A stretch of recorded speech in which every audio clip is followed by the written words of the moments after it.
Salve, galera! Pois é, agora o espaço que eu vou falar sobre o Santos é esse aqui, canal com 0 inscritos, começando agora, canal do Rodolfo Gomes aqui. Seja muito bem-vindo. Primeiro de tudo, só posso te agradecer a estar aqui comigo, começando um projeto do mais absoluto zero. Não é fácil, tive que pesar muita coisa, mas eu achava que era a hora certa. Pra estar errado ou tá certo, vai depender muito do termômetro, que são vocês, né? Do apoio que vocês vão me dar e tudo mais. Eu já fui parado algumas vezes aí, andando nas ruas de São Paulo, por pessoas que me dizem ouvir todo dia. Então, poxa, isso pra mim é um motivo de muito orgulho. Então, se você quiser continuar me ouvindo todos os dias, o lugar é este aqui, o meu canal, do Rodolfo Gomes, que começa hoje com esse vídeo pra gente poder discutir tudo que diz respeito ao universo do Santos, obviamente, e com foco hoje nesse assunto específico aqui, que é a possível volta do Vanderlei. Eu que já gritei muito, Luxemburgo nas arquibancadas. Será que farei isso novamente? Pois bem, antes de qualquer coisa, deixa seu like, se inscreva no canal, ative o sininho para não perder, comente aí, hype o vídeo, que é muito importante. E claro, mais importante do que tudo isso, conversa com seu amigo, fala, pô, você viu que o Rodolfo mudou de canal, etc. O cara criou um canal próprio dele, compartilha nos grupos de WhatsApp para que a palavra chegue, né? Nesse começo a gente sabe como que é a entrega do YouTube, então se eu puder contar com o apoio de vocês, para mim é fundamental, tá bom? Então vamos lá. O canal nem tá monetizado, não tem nada, começando mesmo do zero, tô me sentindo um jovem youtuber aqui. O cara tentando um sonho, cara, pô, eu tive felicidade de ter, além do Vem Pro Peixão, né, que eu colaborei muito, participei aí dessa chegada do Vem Pro Peixão aos 100 mil inscritos, mas já tinha feito isso com 2 canais diferentes antes. Tem o Futeboteco aí, que hoje tem 230 mil inscritos. Então, para mim, é um novo começo, tô bastante feliz. Mas vamos lá, vamos ao que interessa. A partir da derrota do Santos para o Red Bull Bragantino na Vila Belmiro na quinta-feira, começou-se a especular novos nomes. E aí parece aquela típica situação que o Santos discutiu todos os nomes que gostaria, não conseguiu nenhum, e aí vai baixando o nível, né? Vai baixando o nível, vai baixando o nível. Eu não tenho a menor dúvida que se o Filipão não tivesse essa semana fechado com o Grêmio para coordenador técnico, que ele também seria cogitado. Porque são nomes grandes, nomes importantes, nomes de técnicos vencedores. Claro que a gente pode ver uma surpresa. Pode vir acabar vindo um técnico jovem, inexperiente, o que eu acho que não deveria acontecer. Nesse momento que o Santos passa de extrema dificuldade, o Santos precisa de um treinador experiente. Tem um problema com tudo isso, que é a maneira como é feito o organograma do Santos hoje, né? Você tem na figura do presidente, mas a gente não sabe se é ele exatamente que manda. Eu já ouvi relatos de pessoas muito próximas ao presidente que ele delegou o Santos para o seu filho, para o Marcelinho Teixeira. Ele toma decisões, não é que ele abandonou. Toma decisões, mas o dia a dia quem cuida é o Marcelinho muito mais do que ele, enquanto ele está muito mais envolvido na questão da sua universidade, a Santa Cecília. A gente tem também informação que o Pedro Martins está lá, mas qual que é a carta branca do Pedro Martins? Porque se o Pedro Martins quis manter o Caixinha e mandaram ele embora, tanto que houve aquela entrevista coletiva trágica, que era muito ali ele vociferando contra o próprio clube, sinal que ele não tem a carta branca que ele gostaria de ter. Então por que ele ganha 300 mil reais, segundo o Sormani, e os componentes ali do seu setor, seus auxiliares, por assim dizer, ganham outros 100 mil? Por que o Santos gasta 400 mil reais com o staff do Pedro Martins se ele não tem carta branca? Quem manda no Santos? Ao mesmo tempo você tem o Neymar divulgando uma escalação que, claro, não foi a campo, porque alguns jogadores estão machucados, que saíram naquela escalação, mas o desenho tático era o mesmo, o meio de campo ali foi o mesmo, a entrada do Luizão na lateral foi o próprio Neymar que revelou. A gente não sabe se foi uma indicação do Neymar para o César Sampaio ou se eles estavam conversando, a gente não sabe o que aconteceu. Mas fato é que desconfia-se de uma participação do próprio Neymar, mandando inclusive em escalação nesse momento que o Santos não tem treinador. Então, gente, assim, quem que pegaria o Santos num momento como esse? Eu tenho até minhas dúvidas se o Luxemburgo, nessa conjuntura toda, inteligente como ele é, entendedor do futebol como ele é, se ele estaria aberto nessa conjuntura, pegar o clube. E aí vem Luxemburgo, tá? Ele passa a ser cogitado, mas muitas pessoas falam que não necessariamente como técnico, mas como coordenador. E aí eu gostaria de voltar para a gestão Rueda, que, vamos lembrar, o Luxemburgo foi convidado para ser coordenador. Eu acho que depois da saída do Falcão, ali em 2023, no ano do rebaixamento. E ele disse, não, eu quero ser técnico. Eu posso ser coordenador mais para frente, mas até o final desse ano eu quero ser técnico. O Rueda disse não. E o Luxemburgo negou-se a vir como coordenador. E então não veio. Será que nesse momento ele aceitaria ser coordenador? Será que a relação dele com o Marcelo Teixeira é diferente, né? Porque já trabalharam juntos e ele aceitaria o desafio? Ou será que o Santos hoje, ou será que ele diria, olha, eu posso ir, mas eu quero ir como treinador até o final desse ano, depois posso entrar nessa função? Será que a resposta dele seria a mesma? E se for, se ele tiver interesse de ser técnico, o Santos tem interesse no Luxemburgo como técnico? E se o Luxemburgo não tiver nem interesse de ser técnico? Porque tem isso também, ele pode dizer não para o Santos. Eu acho difícil, tá? O Luxemburgo, para ele, seria uma excelente oportunidade de voltar para o mercado como treinador. Ele diz abertamente que ele gostaria de voltar. Eu acho muito difícil que ele negue o Santos. Muito difícil que ele negue o Santos para ser treinador. Mas para ser coordenador eu não tenho segurança, porque ele mesmo já negou no passado. E aí tá, o que eu faria, né? O que eu faria com relação ao Vanderlei? Eu já tinha falado aqui que a minha opção, dada aquele momento do Santos, era número 1, Ramon Dias, número 2, Luiz Felipe Scolari e número 3, Luxemburgo. Eu tenho para mim a convicção que o Santos precisa de um nome grande. Um nome que feche sim a chave do vestiário, muito diferente do que o Pedro Martins falou na coletiva, que tem a chave do vestiário na mão dele. Sem sombra de dúvidas, eu acho que o Santos precisa disso, se fechar em torno de um nome experiente que dê um norte para esse time. Um norte do ponto de vista de motivação, um norte do ponto de vista tático, um norte do ponto de vista geral do clube. Eu acho que o Santos precisa fechar o seu departamento de futebol. O Corinthians teve muito sucesso ao fazer isso. O Corinthians vive problemas fora de campo muito graves, talvez até mais graves que o Santos. Semana passada, o presidente do Corinthians depôs para a Polícia Civil e, segundo a informação do Thiago Salazar na Gazeta Esportiva, ele deve se tornar réu. Ele deve ser indiciado pela Polícia Civil. Claro, e aí passa pelo aceite do Ministério Público em aceitar a denúncia e então transformá-lo em réu. Mas olha a situação calamitosa por formação de quadrilha. Então é uma situação muito difícil que vive. Ele é investigado nesse momento e pode ser a qualquer momento autuado. E aí, o Corinthians ainda assim, com todo esse contexto e pedido de impeachment, fora o Fabinho Soldado, ex-jogador do Santos, campeão brasileiro em 2004, camisa 5, que eu tenho um enorme carinho, jogou muito aquele ano. Ele fechou o elenco, gente, fechou o grupo. E nada que que é da política do Corinthians decai sobre o vestiário. O Fabinho, inclusive, diferente do Pedro Martins, quando recebeu o não do Dorival, foi até Florianópolis conversar pessoalmente com o Dorival. Vocês assistiram Air? Aquele filme que retrata como que a Nike, que era uma empresa pequena naquela época, convenceu o Michael Jordan a ser atleta Nike? Pô, o Matt Damon, né, que faz o nome, o cara do marketing lá da Nike, né, que eu não lembro o nome do personagem real, mas eu sei que é o Matt Damon, ele vai até a cidade, a Carolina do Norte, e vai até a mãe do Michael Jordan.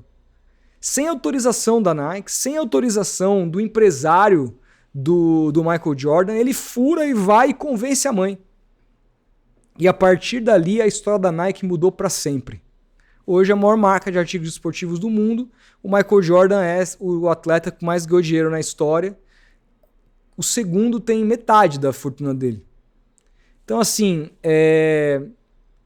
ali mudou-se o mundo, porque teve uma pessoa que teve atitude, o Fabinho Soldado teve a atitude de chegar lá, e quando você lê a matéria do Lucas Mussetti no UOL, ele fala sobre isso, que o Dorival não queria também pro Corinthians, mas ele ficou mexido com o quanto o Fabinho se preocupou em ir lá e conversar pessoalmente e mostrar o projeto. Então o meu plano segue sendo o Ramon, eu sei que ele já negou o Santos, mas por que o Pedro Martins, já que ele ganha muito bem para isso, não para com esse método online e vá até a Argentina, compra um voo, se não você já tem, vá até a Argentina e conversa com o Ramon e apresenta um projeto para ele. Esse seria o meu número 1, esse seria o que eu faria. Iria para a Argentina, Tentaria convencer, montaria, óbvio, um projeto. E ele tem que ser capaz de fazer isso. Ele ganha muito bem para isso. E tentaria trazer o Ramon com o Emiliano de auxiliar. Claro, e eu gostaria de ter alguém que fosse um Fabinho Soldado ali, que poderia ser até o César Sampaio. O César Sampaio já mostrou que de treinador ele não tem nada, mas de repente nessa função ele pode ir bem. Ou se você quiser um Lucha, um Luxemburgo e tudo mais para fazer essa função, não tem o menor problema. Mas esse seria o meu plano número 1. O plano número 2, que era o Felipão, foi por água abaixo, porque o Felipão agora não vai sair do Grêmio. Seu time de coração foi contratado para ser o coordenador técnico do Grêmio. E aí vamos ao plano C, né, que era o Luxemburgo, como técnico. Cara, eu faria um plano com o Luxemburgo total dele ser o grande manager que ele quis ser a vida inteira. Cara, a gente tá precisando. A gente não tem hoje processo aqui dentro do clube na parte do futebol e a gente precisa que você seja o cara, o chefe dessa parada. Então o treinador, o coordenador, você curtiria fazer isso? Você curtiria acumular funções? Você precisa de alguém? O César precisa trabalhar com você? Quantos auxiliares você precisa? Eu ainda gostaria de ver o Luxemburgo dentro do campo. Por quê? Quando você olha para os últimos trabalhos dele, Palmeiras e Corinthians, você vê que de fato os resultados foram aquém, você vê que de fato o desempenho foi aquém. Muito longe de ser aquele Luxemburgo que a gente viu um dia, de os times dele encantarem. Mas ele foi campeão paulista no Palmeiras e ele, no Palmeiras e no Corinthians, ele teve uma questão muito importante ali para o futuro desses times com relação à revelação de jovens jogadores. E hoje, com esse elenco desequilibrado do Santos, muitas alternativas que o Santos precisa, já tendo gastado os tubos para contratar nessa temporada, pode estar na base. E o Luxemburgo é o cara certo para ter esse tipo de olhar. Para botar para jogar, para dar confiança. Talvez com o Luxemburgo a gente não vá chegar na Libertadores, mas eu acho que a gente não cai com o Luxemburgo. Acho que o time não cai, acho que o time sobrevive. E então, de repente, se o trabalho não estiver interessante o ano que vem, você pode dar um outro salto. Você pode conversar com o Vanderlei, transformá-lo em coordenador e trazer um outro treinador que ele queira. Você pode dispensar o Vanderlei e começar um trabalho do zero, né, contratando melhor, mudar o rumo. Você pode fazer várias coisas, mas para esse ano, dado o início ridículo que o Santos teve na competição, penúltimo lugar, o Luxemburgo pode ser a salvação para o Santos. E o Luxemburgo, além de ser um cara que conhece muito essa transição de base profissional, conhece muito de futebol, da parte técnica, embora sim ele esteja ultrapassado em várias outras questões, que é uma pena que ele não tenha evoluído, porque conhecimento ele tem e eu não sei se é na força de vontade, sabe? Eu acho que vontade ele também tem. Eu acho que é meio que uma arrogância mesmo de eu sei tudo e o resto não presta. Eu acho que tem isso. Sempre falei. Mas tem uma coisa aqui que quando você olha para essa conjuntura do momento do Santos, é um cara que conhece o presidente, já trabalhou com ele, conhece o clube, cada palmo do clube, sabe o DNA do clube, como que o santista gosta de ver o Santos jogando. Ele conhece tudo ali, cara. Toda a graminha da Vila Belmiro ele conhece, já treinou o Santos várias vezes. O torcedor gosta dele. Ele teria esse apoio inicial nesse momento. Não teria lá atrás, quando o Santos mandou o Caixinha embora, se surge o nome do Vanderlei, todo mundo... Mas diante da negativa de vários treinadores ao Santos, o torcedor ficou machucado e hoje o torcedor pede aí o Luxemburgo nas redes sociais. Então é o momento perfeito para a volta do Luxemburgo. Ele, nessa conjuntura do Neymar, ele mandar, o Luxemburgo toparia isso? Eu não sei. Eu realmente não sei, mas eu acho que é um cara que o Santos deveria conversar para ser treinador. Claro, disse aqui, meu plano A ainda seria o Ramon Dias a partir de uma investida pessoalmente, ir lá e apresentar um projeto pessoalmente, convencer o velho a vir. Esse para mim seria o nome número 1 que o Santos pode trazer hoje.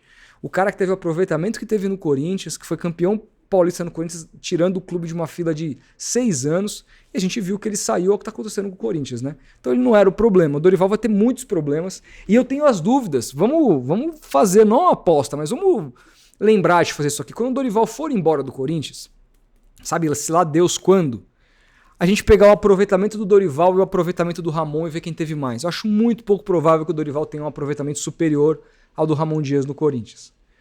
Então, esse ainda seria meu plano A.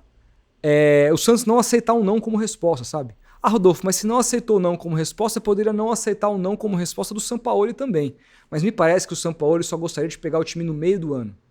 E aí fica difícil, cara, porque até o meio do ano o Santos precisa contratar alguém. Se o Santos tivesse mantido o Caixinha e ficasse com o Caixinha até a parada para o Mundial Então, pudesse ter o Sampaoli ali, fechou. Mas não é o caso. Hoje o Santos precisa de um treinador, porque se o Santos continuar com o César Sampaio e entregue as escalações do Neymar, o Santos vai, quando vai chegar no meio do ano, o São Paulo vai ver o time afundado na zona do rebaixamento e falar, não quero mais.